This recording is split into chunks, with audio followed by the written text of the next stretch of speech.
Hello, Lyssa deHart here.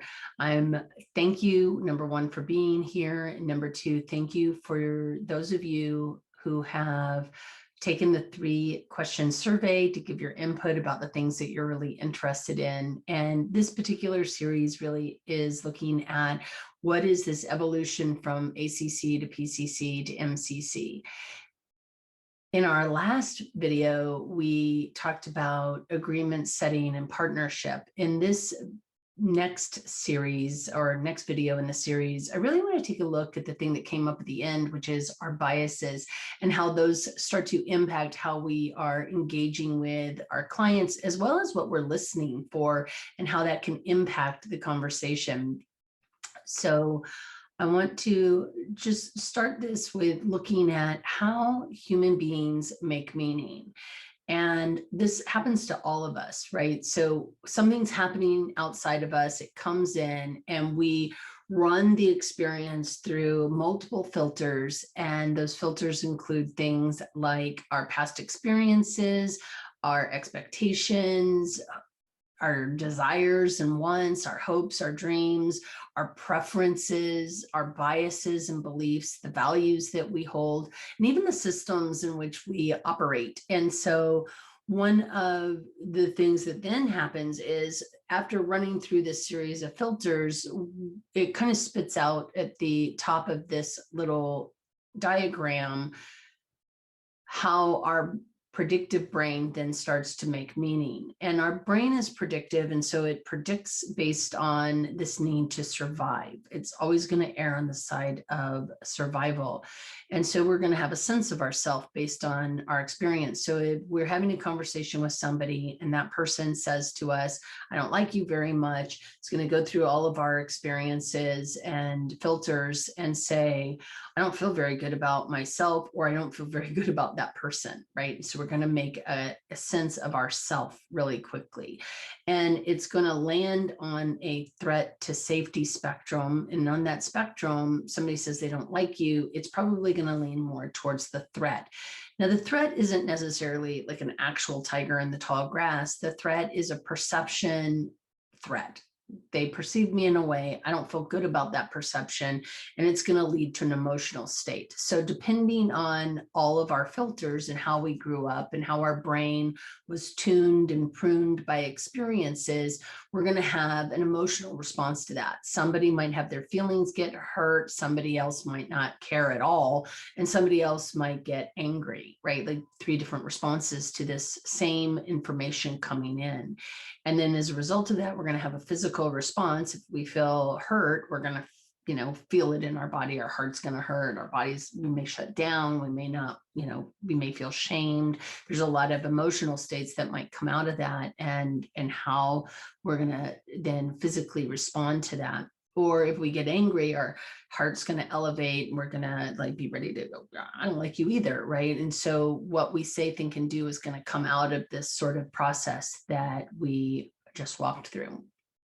So how this impacts us in coaching, and when we start looking at the difference between ACC, PCC, and MCC, is that there's an evolution along this pathway of self-awareness and self-reflection, so that as a coach, if I am hearing something from the client, I'm starting to notice my own biases or the things that I'm getting hooked, or where I might be feeling like I need to come in and rescue somebody, or I have a solution that I think they need to be moving towards.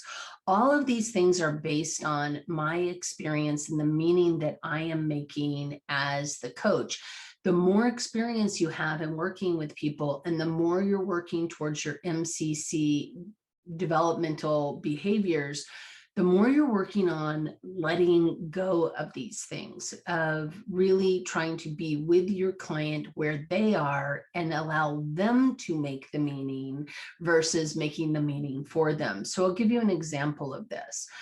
You have a client who you've gotten through what they want to explore in the conversation today, and they are telling you, you know, I want to look at, I don't know, writing a book, whatever the scenario is, the topic. And as you dig down, they say something to the effect of, you know, what would you like to have from today's conversation? And they say something to the effect of, I'd really like to open the curtains and let the light in on this topic for myself. I really want to get clarity around what is getting in the way of me carving out this time to write my book.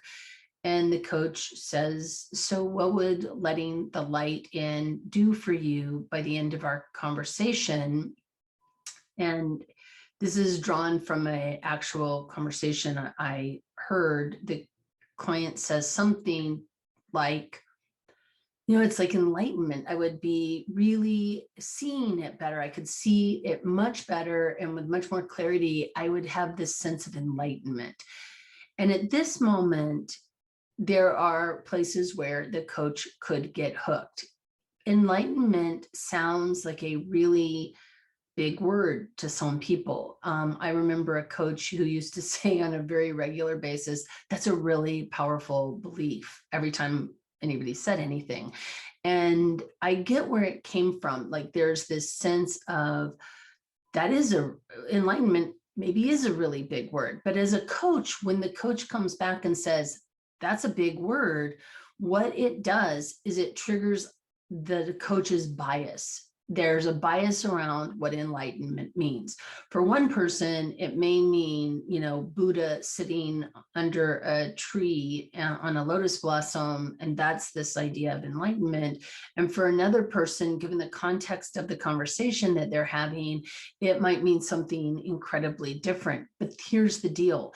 An ACC coach and even a PCC coach may have an assumption of understanding of what that means. And so it's going to come out in the conversation that, oh, enlightenment, this is a good thing, or enlightenment, what does that, you know, that's a big thing, right? Like there's these two different perspectives. What an MCC coach may do instead is say, what does that mean to you in the context of this conversation? And to have the client really speak into what is the enlightenment serving in this moment. And so there's a depth of being willing to let go of my assumptions, my biases, or to really just be curious about what I notice show up into the space. And so for me, you know, what would letting the light in do for you is a really useful question, because it's asking the client to answer a question they couldn't possibly know. And I see really good PCC coaches ask this kind of question.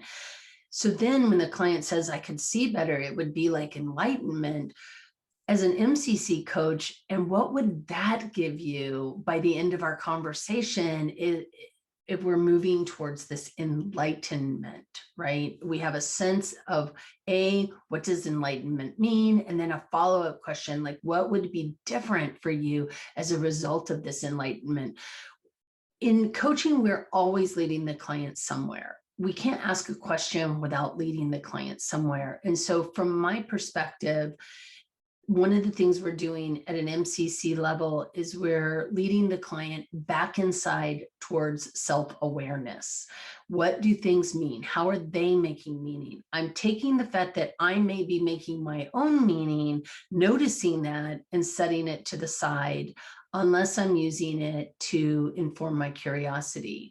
And that really in some ways leads us to the next piece of the transition from ACC to PCC to MCC, which is the degree to which we are transparent around these biases or these internal hits that we get as we're going through the conversation.